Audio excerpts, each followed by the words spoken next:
Okay, assalamu alaikum everybody.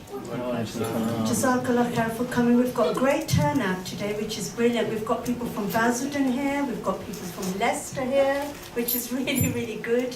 Some other sisters who I don't recognise, so they could be maybe from another town. But that's really good. We're going to kick off the lecture with a surah from the Quran, which is to do with food.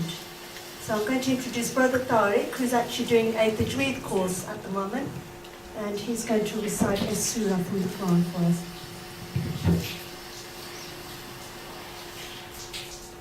Thank you, Jazakallah khair. Thank you for coming. A'udhu billahi minash shaitanir rajeem. Bismillahir rahmanir rahim. May I ask a question? There's one surah in our Quran which is named after food. Can somebody think of that one? After what? After food. The title of the surah is named after food? Maida? No, that talks about table spread, table but it doesn't spread. say actual food. Even No. it talks about food, yes. Any others? Which surah is named after a food? Big question. I wish I could answer that, but I'm not allowed to. Come on, girls, what's wrong with you all? Is it hard? No. It's something you eat, of course. It's Yes. to do with food, I name of have the a food. possible answer. Is it tea? Yes, Yes. Surah Al-Din. Yes, Yeah. good. And what Thank does Allah Surah for Din? that. Yeah, Din means fig. Okay. Jazakumullah. Bismillahirrahmanirrahim. والتين والزيتون وطور سينين وهذا البلد الأمين لقد خلقنا الإنسان في أحسن تقويم ثم رددناه أسفل السافلين إلا الذين آمنوا وعملوا الصالحات فلهم أجر غير ممنون فما يكذبك بعد بالدين أليس الله بأحكم الحاكمين صدق الله العظيم. Just a very quick translation and meaning, may I? Is one explanation of the majority of the scholars that this surah's meaning. The first few ayahs, Allah subhanahu wa ta'ala swears, makes 4 swears, he gives an oath. First ayah says, by the fig and the olive. Fig talks about one period of time where Adam and Eve were in heaven and they were covering themselves with leaves of fig. And the olive, when another period of time, when Surah Nuh, after the flood, sent a dove to find land, and the dove came back with olive leaf. Next ayah, the Mount Sinai, that's the other oath, where where Prophet Nuh went and was given a Jewish law and revelation. Next oath is, and the city of safety, which is Makkah. And next ayah, surely we made man in the best forms, from clay with spirit from God. Next ayah, then we bring him down to the lowest of the low, which means we are made with a high potential, but we've got a low potential as well. Some people do good in their lives and never get rewarded in this life, and then some people are criminals. Most criminals in this world do not get punished, and some people that do good works do not get rewarded in this life. And then it says, except for those who believe and do good deeds, which means they get rewarded, and they shall have never-ending reward. And then after this, what then after this can make you lie about the judgment? Allah subhanahu wa ta'ala is the most fair judge, and He's the best of judges. So judgment will occur. And the last is Allah not the wisest of judges? Apologize for any errors, Allah forgive me, but that's my approximate meaning of the surah. Jazakallah. Jazakallah khair. The sisters is completely full, and if any more sisters come, if you can please grab some chairs from the brothers' side, and I think the brothers' side is really full as well today, so we might have to go out and get some chairs. I'll have to call on to someone to go out and get some chairs later on. Okay, it's a very different lecture today. We covered Ramadan fully last year. I covered each and every part of Ramadan. What I thought I'd do this year, because I do have 2 degrees in science, which is really great, because it means that it's not just religious education or Islam that I can talk about. I can talk about lots of other subjects as well. So today is a scientific lecture. We will be looking at the medical, spiritual and health benefits of fasting, the Prophet's diet and sunnahs of eating. And these are 3 separate lectures. So what we're going to do is, after each topic, we are going to do questions and answers, and we will have a break in between the 3 topics as well, where you can go and you can grab some dates, because somebody, alhamdulillah, we always get so many lovely sisters always donating things, and she donates dates and Zamzam every year, and this is the 3rd year running she's donated some dates. Okay, so we know that Moses, for example, he fasted for 40 days up on the mountain, when he was receiving the 10 Commandments.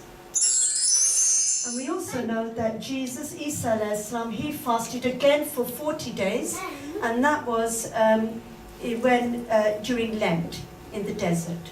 Okay? And basically when Islam came, the number of days, we are very, very lucky, was reduced to 30 days. The previous fasts were 24-hour fasts. We were asked to pray just daylight hours, which was an update of the religion. We talked a little bit about that last year, why that was. And basically the meaning of Sawm, does anybody know what the meaning of Sawm is, anybody? Do they know? Rosa. Yeah, we know it means fasting, but there's actually a root word there that means something else. Anybody? It means to refrain from, to keep away from. And that is lots of things. So it can be to keep away from eating or drinking or relationships between husband and wife, and also all the bad things as well, which we will be talking about today. So it means all of those. And did you know that for the first time when Islam came, fasting was made obligatory? It is the 4th pillar of Islam. And why it was made obligatory was people had forgotten how the poor felt. There were really, really rich people, really, really poor people, and the rich didn't know what the poor felt like, and because of that they were not bothering to help them. So fasting was reintroduced, if you like, as a fard, so that we can feel how the poor feel. And for the first time, did you know that health was actually incorporated into our religion? So health is a very big part of our religion. Did you know that each and every one of those pillars has health benefits of following them? So prayer we will do next time, and we are going to do fasting today. So in the Quran it tells you, "O you who believe, fasting is prescribed for you, as it was prescribed for those before you, so that you may learn self-restraint." That is in Surah Baqarah chapter 2 verse 183. What does that mean, prescribed? What does that give you an idea of? It was prescribed for you. Think of the word prescribed. Like medicine. Like medicine, like a doctor gives you a prescription, doesn't it? Yes? Doctor's giving you a prescription, so it must be good for us. And it is really, really good for us. And you will be so surprised at just how many benefits there are of fasting. Modern day scientists are looking into fasting, and they have found at least 100 benefits. Can you believe it? So did you know that there is a Jewish doctor called Dr. Jack Goldstein, and he has scientifically proven all the medical benefits of fasting. So here are some of them. It gives vital organs a complete rest. Which organ are we thinking of here that it gives a vital rest to? The stomach. The stomach, well done. And did you know that less blood is sent to the digestive system, and it gives our organs a complete rest? Sometimes we always have a rest. Do we not sleep at night? Yes? But our internal body never ever gets a rest. But in Ramadan, our stomachs actually do get a rest. And then, because energy and blood is not needed in the stomach, it permits the conservation and rerouting of energy happens. The energy is not needed in the stomach, so it can go to other areas of our body. So it clears and also strengthens our mind. It increases the powers of digestion and assimilation. Imagine when you go to sleep and you have a rest, when you wake up, you're energized, aren't you? So think of your stomach. Your stomach is having a complete rest. As soon as you eat, it's got extra power to pound up all that food. So that's what we mean by it increases the powers of digestion and assimilation, absorption and utilization of food into the system. And did you know that because less energy and blood is needed in your stomach, it can then be used, all of that energy, to do other things. So it basically gives you a bit of time to repair all the damaged cells. It gives time for other parts to heal while other parts have a rest. And it lets the body break down and absorb swellings, deposits, diseased tissues, and abnormal growths. White blood cells are also activated more, which, do you know what that does? It increases your immune system as well during Ramadan. It allows the body to adjust and normalize its biochemistry, and it allows also all its secretions and hormones all get balanced in Ramadan, because it gives time basically to catch up. It promotes the elimination of metabolic wastes and toxins and bacteria. And because of that, fasting gives the body the environment to heal itself, and basically fasting detoxifies you, which is really, really good for you. And did you know, the ladies will like this one, it restores a youthful condition to the cells and tissues, because there's more renewing of all your skin cells and things going on. And then that is the overall benefits of fasting, but there are actually more detailed ones which are linked with each and every part of your internal organs. So let's have a look at those now. Starting off with the brain. Did you know that the triglycerides are lowered, and this promotes growth hormone and it prevents aging? It actually prevents aging, the fasting does. And then with the heart, when fasting, less blood is sent to the digestive system, reducing constant blood exposure to food and glucose, therefore improving hormonal levels and overall cardiac health. And then for the lungs, fasting helps to further remove the environment toxins inhaled daily. Moving on to the stomach, it uses the time to cleanse itself and plays an antibiotic role by eliminating harmful bacteria. Moving on to the intestines, they also get a chance to be cleansed, eliminating fecal matter for better digestion. And then the liver, it increases body levels of an energy source called glycogen, and burns off excess fat to produce glycerol, another energy source. Now this part is very important.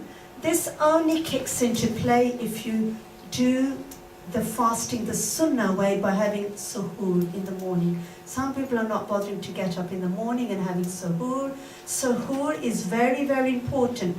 Did you know suhoor is what distinguishes us from the non-Muslims? If you look at the Jewish fast and the Christian fast, which is a 24-hour fast, from evening to evening, they don't have to get up in the morning. So Islamically, we must get up for suhoor and have a proper meal. In a minute, when we do the second part of the lecture, we will talk about how the Prophet ate and what he ate. And then in the evening we need to eat properly as well, healthy food. Only then does this part kick off properly, otherwise you won't have any energy in Ramadan. Okay? Let's move on to the kidneys. They intensify dialysis like never otherwise, therefore detoxifying the whole body. And then with the pancreas, it stabilizes your insulin levels and that may prevent or reverse diabetes. And I've put type 2 diabetes there on purpose because with type 1 diabetes, they do not need to fast. They are one of the ones who are exempted from fasting. But type 2 diabetes actually does help. So fasting helps in the conditioning of the heart, body, mind and soul. It improves the overall dimensions of a human body. So let us now find out during Ramadan in all the stages what actually happens to our bodies. In each stage of the 30 days of fasting. Stage 1. During the first couple of days of fasting, both blood sugar level and blood pressure drop. The body starts the cleansing process, and the first few days are the hardest as they are usually accompanied with headaches, dizziness, nausea, and intense hunger. Stage 2. During the second stage, the body becomes accustomed to the fasting schedule and the digestive system is able to rest. The digestive system focuses its energy on cleansing the body and healing the cells as the white blood cells in the body start to become more active. During this stage, the organs start their repair process as well. Stage 3. By the third stage, energy levels will have increased, your mind is able to concentrate better, and an overall feeling of wellness overtakes you. During fasting, the body's healing process becomes a lot more efficient, and so the body repairs any damaged cells during this stage. During this stage, the colon, liver, kidney, lungs, and skin are detoxing by eliminating toxins. Stage 4. During the last 10 days of fasting in Ramadan, the body has become accustomed to the fasting process. Your body becomes more energetic and you experience improved memory and concentration. At this stage, the organs are finishing up their healing process, and once all toxins are removed, the body is able to function at its maximum capacity. These are just some of the physical benefits of fasting that will take place within the body. But the spiritual benefits this month are far greater than anything mentioned here. شمعة لمماتي يا رب دعاتي تقبلها عطول رمضان ده رحمة من ربنا نعمة. Okay, so that is basically in Ramadan what happens to your body, but there is something else which the Prophet did on a regular basis to keep up this healing process during the weeks. Does anybody know what 2 days he fasted? Monday and Thursday. Good. I'm looking at you because I know you do your Mondays and Thursdays. I think you did mention to me once anyway. I think you did. So, did you know that Prophet Muhammad sallallahu alaihi wasallam, he used to fast on Mondays and Thursdays? Abu Hurairah, may Allah be pleased with him, reported the Messenger of Allah sallallahu alaihi wasallam said, deeds of people are presented to Allah on Mondays and Thursdays. So I like that my actions be presented while I am fasting. And what's very, very interesting is that, did you know that there are so many different shifts of angels? Every day there is a shift of angel at Fajr time, which is very important. So the angels go up and tell Allah you are praying. And at Asr time, which is why you have to pray on time, because the angels will go up and say, well, my people pray. Allah will say, well, my people praying, and the angel will say no. So Asr should be done on time for that reason. But did you know that during the week, there is a shift of angels? So your deeds are presented to Allah on Mondays and Thursdays. And those are the 2 days that Prophet Muhammad sallallahu alaihi wasallam chose to fast because of that reason. He was also born on a Monday as well, he mentioned in Hadith. So this is why he fasts on Mondays. So that is the best 2 days in the week to fast. And with Ramadan, that's annual training in the whole year. But this is weekly training. Who knows a special diet which is rife out there amongst non-Muslims which has copied this inside out? Who knows the name of that diet? Who's been watching the news? Somebody said it here. 2-day diet or something. It's a 2-day diet. It's called the 5-2 diet. In August 2012, the BBC broadcasted a Horizon episode called Eat Fast and Live Longer. The 5-2 diet is currently the most popular intermittent fasting diet. It was popularised by British doctor and journalist Michael Mosley. It's called the 5-2 diet because 3 days of the week are normal eating days, while the other 2 restrict calories to 500 to 600 per day. That is actually a rife diet at the moment. I have met so many Muslims who have told me about this diet. And I met this lady the other day. She was a reverend, and she came for some training because I do reverend training. I do the Islamic section of the reverend training. And she came to the mosque and she was telling me about this brilliant diet that she's following, and it's helped her mentally because she had mental health problems. And I said to her, tell me about this diet, and she said it's called the 5-2 diet. And do you know what she came out with? She said the best 2 days written in this book to diet is Mondays and Thursdays. And you know what? I couldn't believe it. And I told her everything. Out came my dawah. I said to her, do you know what? We fast on Mondays and Thursdays. The Prophet told us to fast. So this scientist didn't even research into Islam. He actually looked into it and decided those were the 2 days when to fast was best. So isn't that just so amazing? It really is.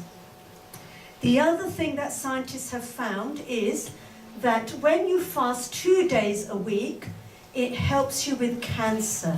Did you know that it actually starves certain cells in your body which then die because they're starved? What does cancer need to replicate? It needs sugar, it needs energy, it needs food to replicate rapidly. So this is a brilliant diet to follow to help with cancer. And this is a video which shows what happens to mice when an experiment was done. It appears fasting dramatically strengthens our immune system. Researchers at the University of Southern California studied humans and mice who went without food for 2 to 4 days at a time for 6 months. The fasting triggered their bodies to get rid of old, inefficient cells and regenerate new, healthy ones. Well, it's been known for a long time that one way to extend the lifespan of laboratory animals is simply to reduce their energy intake. Fasting does good things for the brain. There's evidence, not just from animals, but from humans, that fasting is good for the body. It will reduce inflammation. It will reduce oxidative stress in organ systems throughout the body. Fasting is a challenge to your brain. And your brain responds to that challenge of not having food by activating adaptive stress response pathways that help your brain cope with stress and resist disease. Humans live on a quarter of what they eat. On the other 3 quarters live their doctor. Fasting reduces the enzyme pKa, clearing the way for stem cells to renew, and lowers levels of the IGF-1 growth hormone, which is linked to cancer. One of the study authors compared it to lightening a plane of excess baggage, saying when you starve, the system tries to save energy, and one of the things it can do to save energy is to recycle a lot of the immune cells that are not needed, especially those that may be damaged. So what's good for our spiritual health also appears to be good for our physical health. Lori Johnson, CBN News. What is so interesting about all of these is that these are British scientists who are doing all of these experiments. And then is it a wonder that more and more people are becoming Muslim at the end of the day? This is why Islam is the fastest growing religion in the world, because people are looking into all of this and then finding it in our books and then becoming Muslim. So now let us look at the spiritual benefits. Muslims fast from dawn until sunset, abstaining from food, drink, and guarding themselves from destructive behavior. Remember, fasting is not just about giving up food. It's about giving up swearing, backbiting, gossiping, lying, okay, and other bad things as well. We'll look at some of those in a minute. Fasting is beneficial to health and allows one to truly empathize with those less fortunate. So it increases your sympathy for people. You feel sorry for people. You're right in their shoes, and this is why fasting was introduced in the first place, wasn't it? It was so we could feel how the poor feel. When you feel how the poor feel, you're then more likely then to help them, aren't you? Because you feel exactly how they feel. And you know what, in today's world, unless we fast, we don't know what poor people feel like. We've got so much food in our houses, haven't we? Everybody has food nowadays. Even if you're on benefits, you have food. So how are you going to feel how it feels like? The only way is to fast. And fasting is a method of teaching us sympathy and also being grateful for food. Did you know that after Ramadan, you don't even want to throw away any food, do you? All of a sudden, you are very, very grateful. When you are grateful, did you know that 4 special brain chemicals are released in your brain? And they are dopamine, serotonin, endorphin, and oxytocin. Those are the 4 special good-feeling hormones, and they make you really happy when you help people. And this is why people who do voluntary work, like myself, I get a boost out of it. It's like a drug. People always say to me, why don't you sit down quietly? Why don't you stop for a while and have a rest? Do you know what? I actually feed on all of that voluntary work because it makes me really happy. And it is because of all of these special chemicals and all the adrenaline to go with it. It gives you a buzz after you've done it as well. It really does. And then who is leaving when Ramadan starts? Shaitan. He packs his bag and he goes. The big shaitans go. The little ones are still there, which means they are sin. It can still happen. It's your own nafs then, if it is. Okay? So somebody is leaving, Ramadan is coming, Shaitan is running, Muslims are preparing, hell is closing, heaven is opening.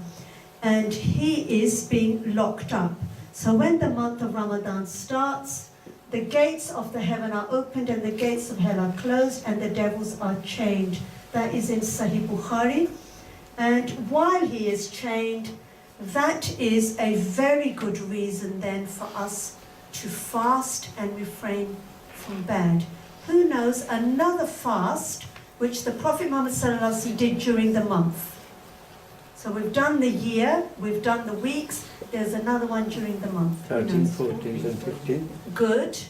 13th, 14th and 15th, which is the Yawmul Bid, the 3 white days when the moon is full.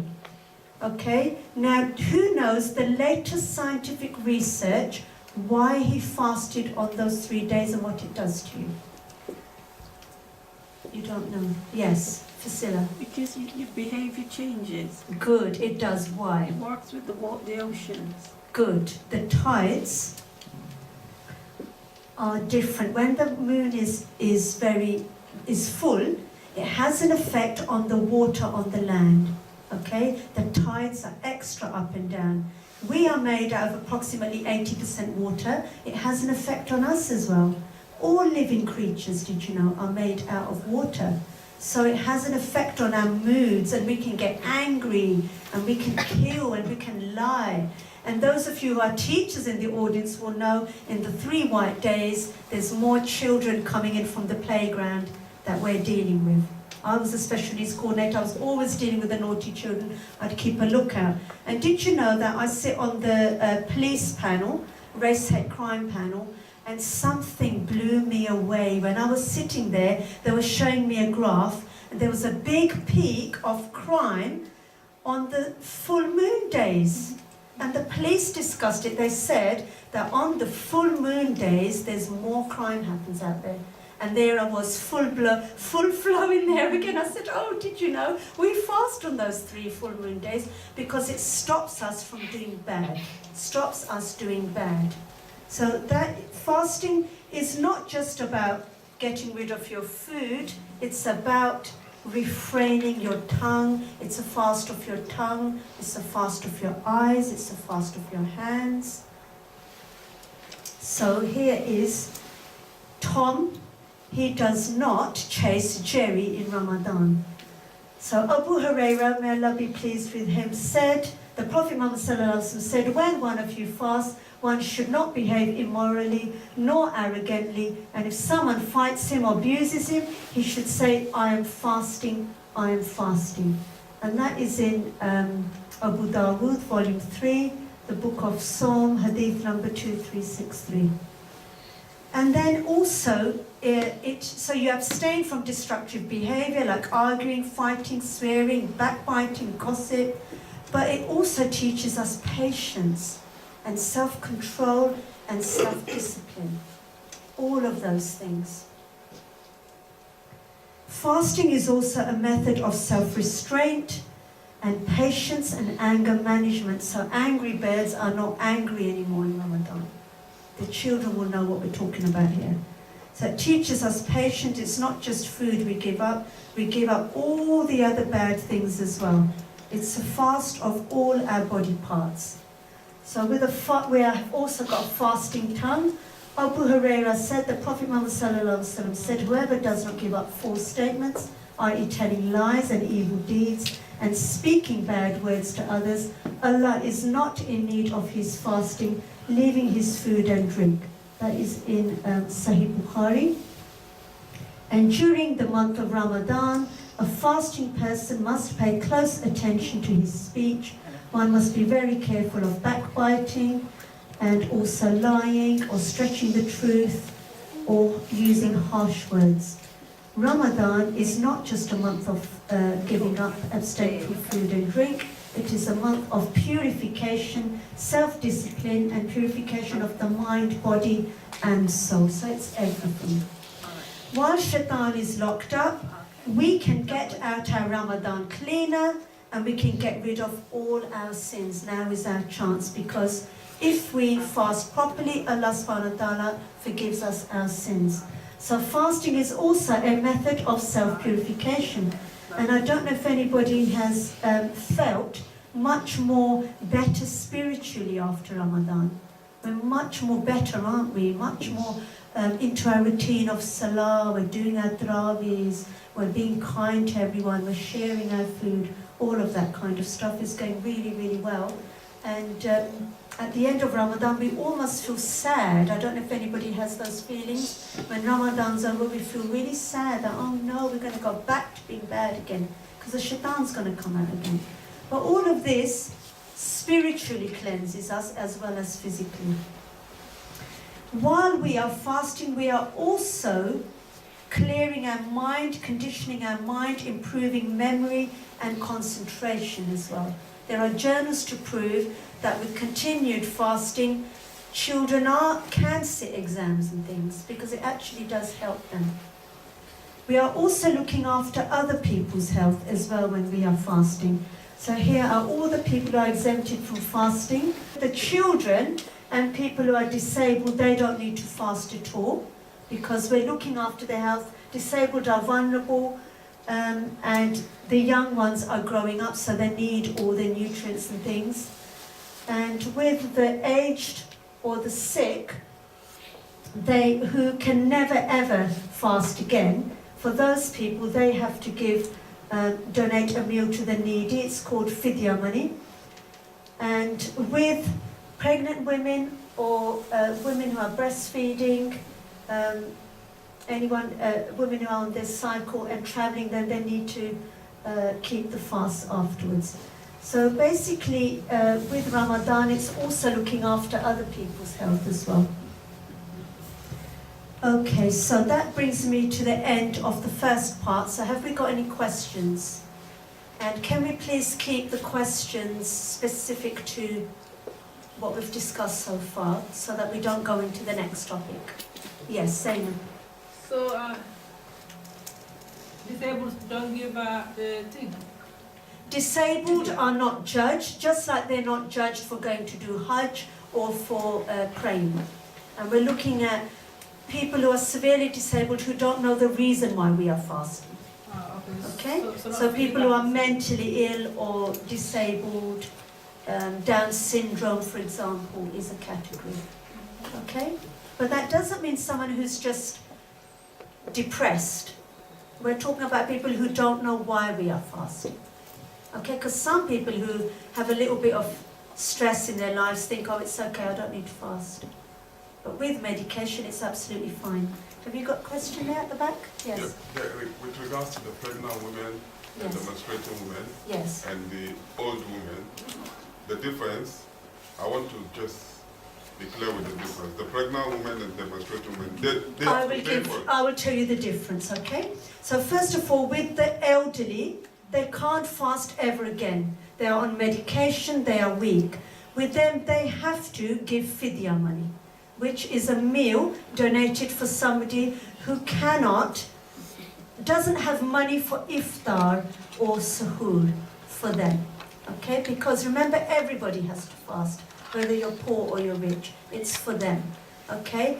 With women who are, all three types of women who are menstruating, who are breastfeeding, and who are pregnant, they should keep the number of fasts that they have missed, again, within that year, okay? With pregnant women, it's a little bit different because I've had this question, I've looked into it. Some women are pregnant for 9 months, then they breastfeed for 2 years, because in the Quran it tells you to breastfeed for 2 years. And then they might become pregnant again, because in our religion we're supposed to have as many children as possible. So they might never be able to fast for what, 5-6 years. So in that case, the fatwa has been given that they should then also give fidya money as well. Okay? That's, I think, what you were getting at, wasn't you? I know you. You're clever. Yes. Just a curiosity question. Fasting on Friday, is it haram or not recommended? Yes, you must refrain from fasting on Fridays. Brother Shahab knows that because you gave it up as soon as you heard. Because Friday is the Eid of Muslims. You're supposed to eat well, dress well. So try and avoid it unless it's Ramadan, or unless you always fast the 3 white days and one of the 3 white days fall on the Friday. Okay? Any more questions? You got one more? Yes. Yeah, just if somebody has got a kidney problem, like kidney reflux, Yes. they have to drink water all the time. Yes. So what's the rule in this Then case? they come under the sick and they have to give fidya money. So anything that requires that you have to take some kind of medication or some kind of thing that goes in the stomach, they have to during the day, then they have to give fidya money. Okay? They are exempt. Allah subhanahu wa ta'ala is great. He has given us so many exemptions in Islam. Any more questions? Good. For the extremely detailed work, I've learned many things. I'd like to just show appreciation to the family for their good works. Thank you. It's nice of you. Just brilliant, thank you.